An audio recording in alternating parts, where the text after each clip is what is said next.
What is up, YouTube? Unruly here, and welcome to the first installment of my Apex Legends coaching series. In today's video, we're going to be talking about how you can be winning more gunfights, okay? And things to talk about when it comes to gunfights and increasing your chances of winning said gunfights involves one of four things that I find very important, okay? One of those topics we'll be going over is involving strafing. But what is strafing, okay? Strafing is the direction in which you are moving in a gunfight, okay?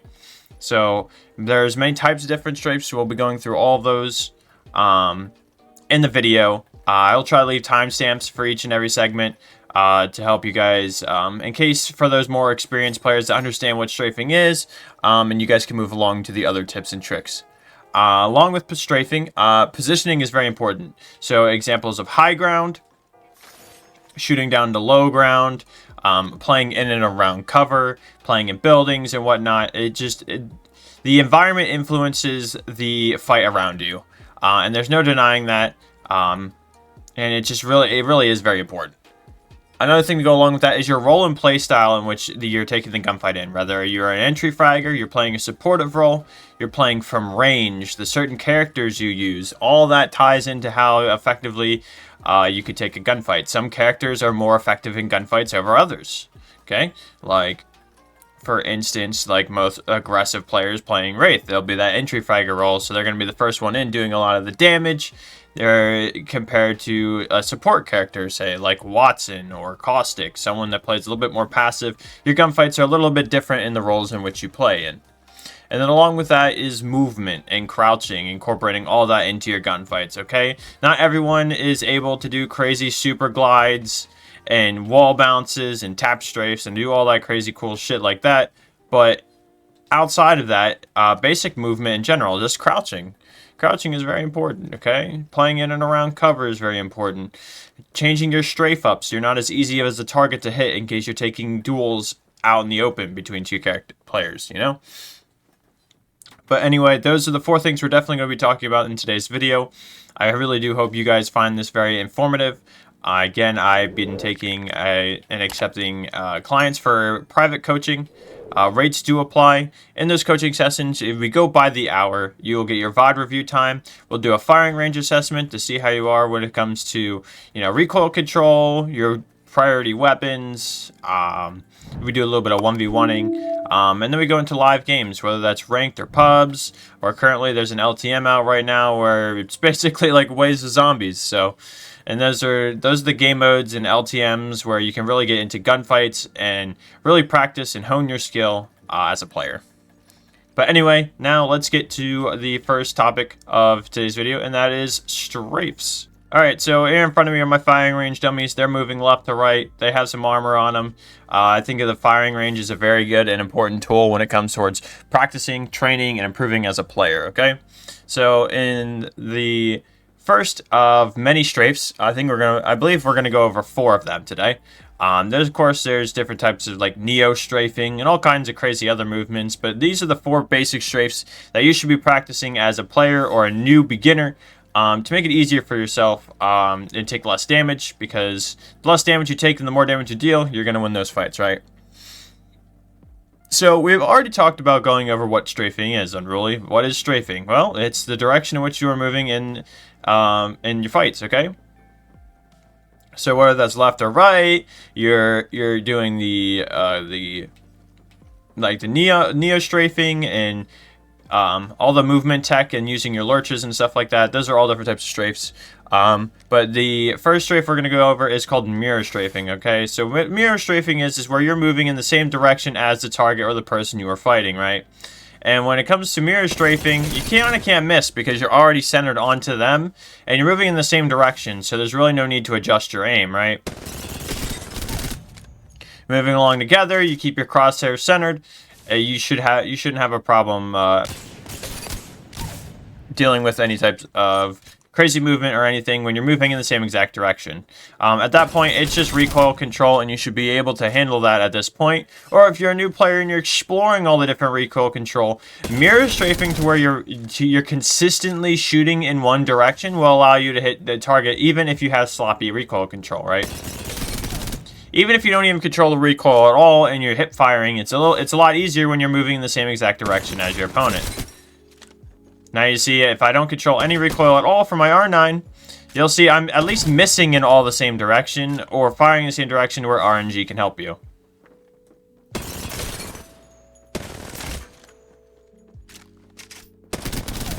And eventually I can be able to kill that. That's just without even controlling recoil in general, right? But of course with recoil control, you're moving in the same direction, hard to miss, hard to not hit them, you know? It goes for any gun. Now, the second type of strafing we're going to go over today is called counter strafing, okay? And that's where you're moving in the opposite direction of your opponent, right? So you're not matching up quite with them, but you're keeping centering and moving in different directions to where they have to change the direction left to right to where they're shooting from. And eventually you cross the center axes where it's almost like mirror strafing, right? So you get that moment in time in which you are centered with the target, okay? So at the same point, you cross a plane, and it feels way more centered, and you're able to really lay in the damage, right? Just moving in the opposite direction of them, making sure that you're not quite squared up with them, so it's a little bit harder to shoot. And when it comes to counter strafing, especially when it comes to close range horizontal movement, it allows you to actually, when controlling a recoil and moving side to side, you can actually cancel vertical recoil, right? So if those who don't know, especially on controller, when you push both your sticks in at the same time, right? Like into the center of your controller, when it comes to counter strafing, it allows you to, it basically mitigate that vertical recoil because they're moving in the direction in which you're controlling your recoil towards, right? And then when you go do the opposite and you spread your sticks out, same thing, right? And that is also obtainable on mouse and keyboard, right? So if you're moving to the left, you swing your mouse to the right. If you're moving to the right, you swing your mouse inside, right? So a directional key, and you move your mouse to the right. If you're moving inside, it's D directional key, and then you're pulling your mouse inside, right? And it just helps with the vertical recoil. Alright, so we talked about counter strafing, we talked about mirror strafing, we talked about what a strafe is in general, and now we're going over the last strafe, which is a very basic strafe, and that is basically your AD left and right spamming strafe, okay? So, like, when you're in a close range duel and you are strafing back and forth and trying to make yourself harder to hit, an AD strafe is exactly just the left and right, AD being mouse and keyboard input, left and right on the stick's controller. And you can actually shorten this strafe back and forth just slightly, so you are like jittering, and they're like, your opponent is flicking back and forth trying to track your body, right?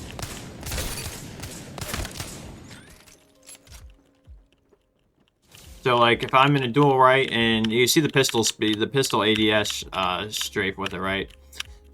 So basically you make that really short and rapid. You can wide swing left and right and then shorten it. It's really just to keep your opponent guessing, especially when you're using flick weapons, right? And they're going back and forth and changing that. There's no consistency with, like, compared to a mirror strafe or a counter strafe where you're just keeping your centering on them. That quick 80 strafe, that quick left and right strafe can really mess people up. Okay? So, it's important that you're doing stuff like that in your gunfights, you know? Keep your opponent guessing. And always trying to avoid damage. And you could do every single one of these strafes while incorporating a crouch. Do that. More commonly found with shotguns, right? I remember when I was working on improving and watching videos, I ran into a video with one of the controller pro players by the name of Nicewig, where he would incorporate crouching into his shotgun fights. So if you are centered with someone and you're exchanging shotgun fights, right, and they're crouching and avoiding that, like, crouching underneath your shot, and then you pop back up and you center and you hit them with a good shot, right? So like the downtime of you reloading, I like to slide and do a little bit of a jump. Like whenever I'm reloading my guns, I'll just Do a little bit of jump movement, slide jump. Just do anything erratic so that you're not being a clear, easy target. And the downtime in which you're shooting your weapons for. Like I said, you can do all these. You can do the counter strafe with crouching involved. The mirror strafe while crouching. All this is so it's harder for your opponent to lay down the damage. And some of it is easier for you to put down the damage, especially that mirror strafe. And that mirror strafe really throws people off because you think you're trying to avoid looking directly at someone. But you're not going to miss if you're staring into the eyes of your opponent. And they're thinking that you're trying to do this back and forth stuff, you know? And a lot of controller players incorporate this with their that close range to, again, avoid that damage. And really lay into them with the hip fire of an SMG, whatnot. And people that can't do the crazy movement techs, that's all that for there too. Alright, so the next part of the video and all the lessons is involving positioning, okay? Positioning, believe it or not, wins gunfights because the environment and the surroundings in which you are in can determine how gunfights go, right? So here I am on pretty much ultimate high ground of the firing range, on top of a building, right? And my targets are down, all down low, right? And with having high ground, right, you're pretty much, it's very easy to look down on a target compared to looking up at a target, right? So they're sitting down there, they really have no cover or no roofing to go behind unless they go like underneath there or come directly underneath me here, so that closes off that line of sight. And because I'm higher than them, and have that difference in the angle, right? Now, if for some reason they ever lay a beam down on me, I can always just crouch and hide behind this, and they don't have a line of sight on me, right? And incorporating with different strafes, along with that, and the different positioning, it makes me a lot harder to hit, and a lot easier for them to hit, right? Now, this is what you'll see with having that low ground, right? So, you can only see up into the red, right? And then I'm looking up, I have no cover, it can be very awkward, and the only way to stop them from actually having a line of sight on me is to either close the distance and go underneath them, or go underneath a certain part of cover myself. More things when it comes to positioning and playing cover is like doorways, different windows, Horizon, and other characters. Like Pathfinder can help you with all in order to obtain different elevations or play different types of cover and get into positions in which allows that an advantageous peek, or get you out of cover, or get you into cover and out of enemy fire, along with Horizon, where you can Horizon queue up, reclaim instant high ground, or change the position in which you are, especially when you're in that Horizon queue, so your opponent goes from looking down on you to looking up, all the way up to you, and it can be really awkward or it can be really easy for them, depending on the experience of the player. I know pro players don't usually have a problem beaming a Horizon out of their Horizon queue, but it's the fact that you're changing elevation and making sure yourself isn't really an easy target to hit, or you're just standing still, you know? Now, the next segment in this video is involving, we're going to talk about roles in which you play and the playstyle in which you're in. So, roles and playstyles definitely have influence on your fights, right? So, aggressive players, your sweaty, bald Wraith mains, usually those are the entry-fagger roles where they're going to get up in your face, they're going to try to close the distance, and really try to lay down the damage on you, right? You have like your anchor, where or if you play like a slower play style, right? That's where you have like your ARs or your snipers, and you're just poking at a distance and creating that entry damage at range, or supporting your teammates from range, so you're not taking that much damage and you're assisting them in taking the damage, right? Take the damage, take the fight to them, and you're playing from range. And then there's like the refrag roll, or the pseudo anchor roll, where you kind of go in second, right? So after the first person comes in and does the damage, right, your Wraith phases out, your Pathfinder grapples away, Octane stims out or pads out, Horizon queues away, you're kind of the second person, right? So you're going to clean up the damage from the first person that goes in. You're going to get a refrag or a trade. You're always looking to trade, especially if your person goes down. That's your job, is to go trade. So if I have a teammate knocked and they have someone really weak, my job is to come in and make sure that person dies so that the effort that the first person did or the damage that they did doesn't go in vain and they just reset for free. And your anchor or support character, after being of afar and comes in last to help clean up that fight, or comes in from a different angle and helps clean up afterwards. Characters that are more support-based characters, essentially like your Watsons, where their first line of priority is setting up an area of safety for you. Whether that's in a building or closing off like a certain rock. Any line of cover that you don't want your opponent to push through, like support characters like Watson, Caustic, Rampart, all those characters, right? So the first thing they do is they set up pretty much the area in which you're going to play, and then they move in for that fight, right? Characters that are like your refrag characters, that don't really have that like get out of jail card for free, or the ones that like support and do the damage, are characters like Fuse, like Ash. Characters that have passive, like their Qs or abilities are able to lay down damage from afar, and then you can come in and close that gap, compared to characters that like Wraith, where they have to come in, get close to the damage, and then leave. Or again, your Pathfinders, where they go in. Now you know the typical joke where Pathfinders grapple in into a full 3-man and then die. Or they can go in and actually lay down the damage and then grapple out, and then your job is to refrag, right? A really good entry fragging character for this update is now Revenant, because Revenant has the super armor ability, right? With his shadows. So a Revenant can go in with their red armor, and then pop their red shadows and go in, leap into a fight or leap out of a fight with their 300 health, that when they down someone, they regenerate that health. I've had clips and instances, I'll show examples, where I go in and I don't heal at all manually in a fight as Revenant. I go in, I knock one, my abilities reset, I jump around and I knock another one and my abilities reset. It's a mess, and Revenant has such really strong fragging capability that it just plays it just as well as Wraith.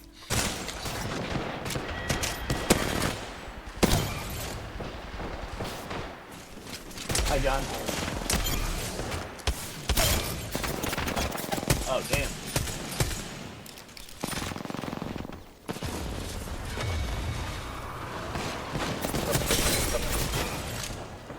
Good shit. Fuck it, we'll team shoot these guys.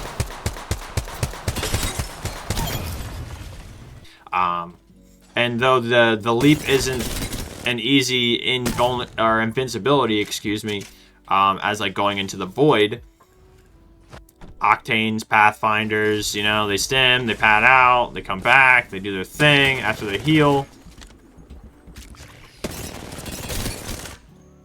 That's just what characters do, you know? Horizon taking her Q up, shooting at her opponents, or she takes her Q and she has to bat, you know, the typical bat for free, get out of jail card. You know, those are just the different characters and different legends that that fit certain roles, and then you add your playstyle to it, and that can all change different fights, you know? So, like, again, say you're playing a defensive character, like Caustic, you benefit playing inside, you know? You set up your gas, you're holding your shotgun, you're holding your SMG, and you're keeping that close range fight, you know? Like, this is the area in which you excel in. You can play aggressively with your ult and try to retake buildings, but again, like, these characters definitely benefit from close range engagements. Support characters like Gibby, right? So you don't really typically entry frag as Gibby, although you do want to dominate your bubble. These characters play these types of play styles, benefit players that play from range, right? So your Gibby will have an AR, your Gibby will have a long distance weapon, and then because, you know, Gibby is a close range character, when it comes to using the bubble in fights, you'll bubble forward and you'll have that close range weapon, whether that's an SMG or a shotgun. Although I believe Gibby without a shotgun is a waste of Gibby, because that gun shield really allows you to mitigate the damage you take and really lay down the law with a shotgun. Whether that is the Peacekeeper, EVA 8, Mastiff, it don't matter. Gibby would play that sort of pseudo-hybrid role where they come in and either refrag or they play support, you know? And you could throw your bubble on top of your teammates and res them and all that. Gibby's kind of like that really strong all-around character. But you typically wouldn't really entry frag on Gibby because he still has that capability of being a support character.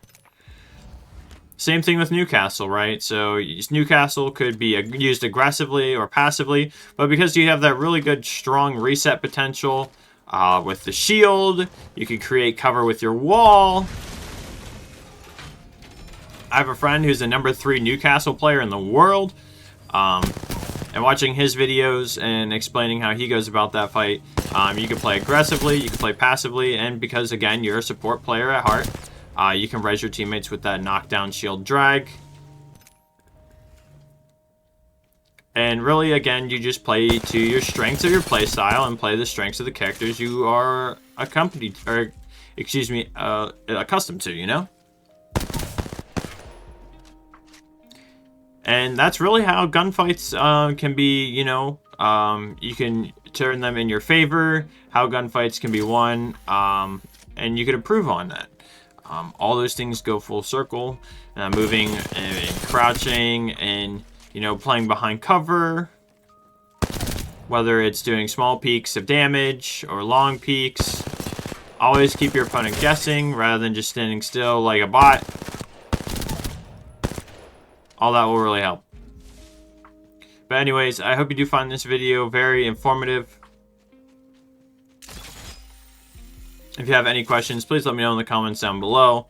In future videos, we'll be going over different movement techs. We'll be going over, in the next video, we'll be going over how to be a smarter player when it comes to IGLing, shot calling, strategizing, and really working in navigating around the map.